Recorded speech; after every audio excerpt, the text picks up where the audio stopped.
This is KUGAN CASSIUS for IFL TV. It's Riyadh season here in Riyadh. Battle of the baddest. Tyson Fury takes on Francis Ngannou. I'm joined by correspondent Gareth A.Davies, who's been on the ground this week.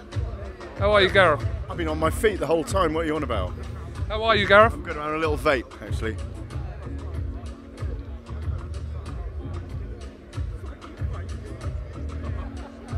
The temperature here is fantastic for late October. How am I? It's brilliant to be here. It's a fantastic atmosphere. It feels absolutely enormous. This is the mini arena for Saturday night before we walk into the big stage, onto the big stage. There's people laughing at me, you know, but I don't care, you know, because we're here. Friends laughing at me. Friends saying that I dress like Shawadi Wadi, you know. So if you want to say anything about that in the comments, you want to recall the songs, most of you commenting probably don't even remember who Shawadi Wadi were, but I guarantee you, you put a wig on a bald man and put him in a long coat, he'll look like Shawadi Wadi. The viewers are not going to know what you're talking about, but we do. Shall I bring him in? Yeah, come in. Let's go for a little walk. What, under the moon of love? Under the moon of love. I've been teasing Andy Ayling. I want to speak about Andy Ayling, one of the absolute fucking legends of the industry. Legend? No, legends. But like, you're not in front of the camera very often. You're often behind the scenes. And I've known you a very long time. You know me a very long time. I feel like we've known each other almost boys to men. But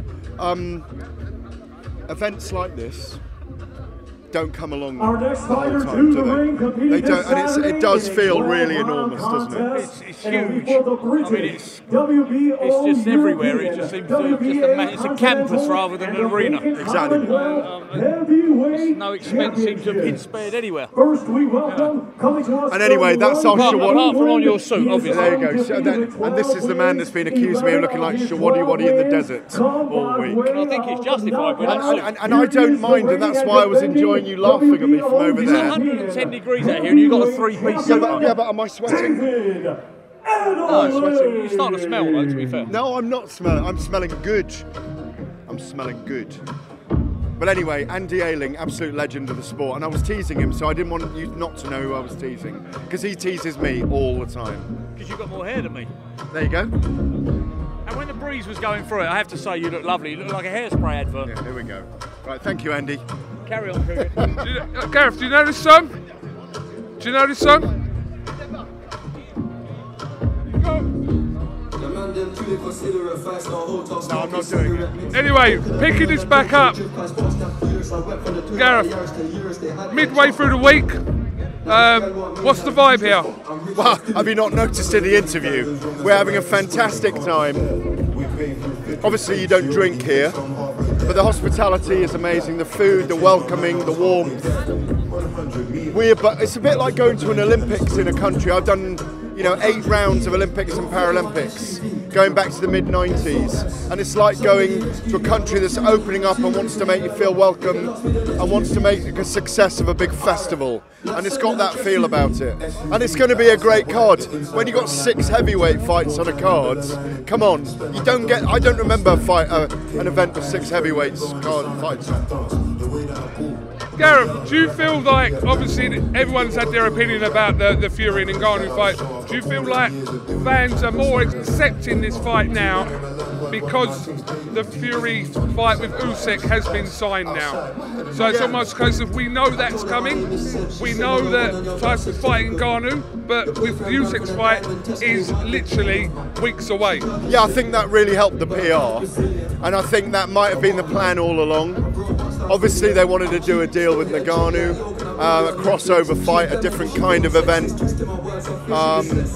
But it's nice in a way that this has opened the season and that it's going to be a bigger event. What is it, in 6 weeks' time, yeah? Is it 6? 8 weeks. 8 weeks' time. They don't need to promote the fight.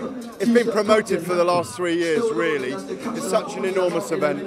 So, in many ways, if it does happen before Christmas, it's fantastic.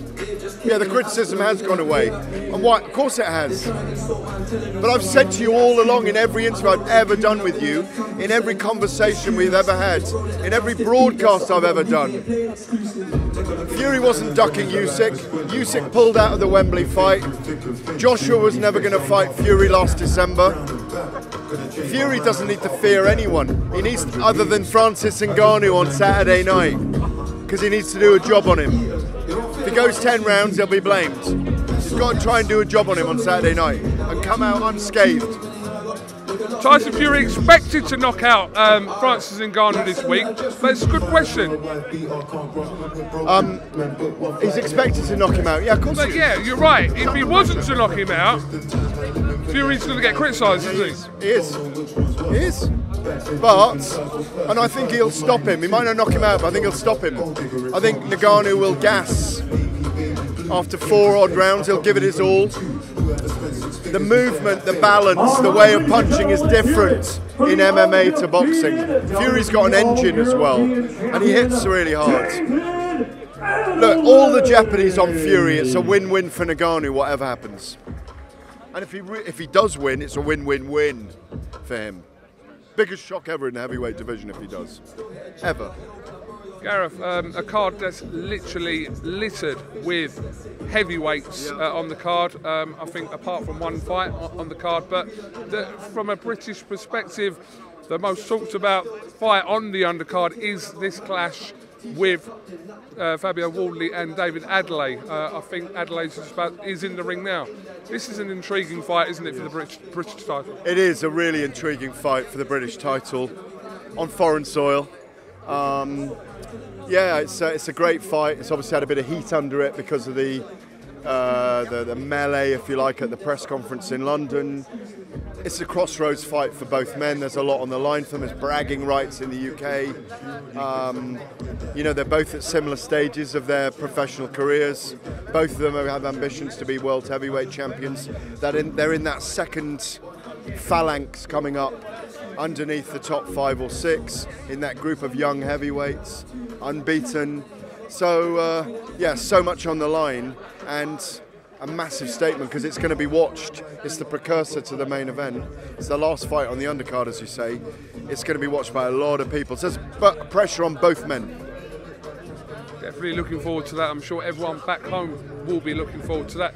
Gareth, just finally, I know you've not spoken to us about this Talksport situation. I don't know how much kind of you can tell us about what's been going on this week. I know you have spoken about it before, but is this now kind of put to bed now? Okay, Gareth Davies just walking away from the interview there. Not responding to the Talksport thing. This has been KUGAN CASSIUS anyway for IFL TV.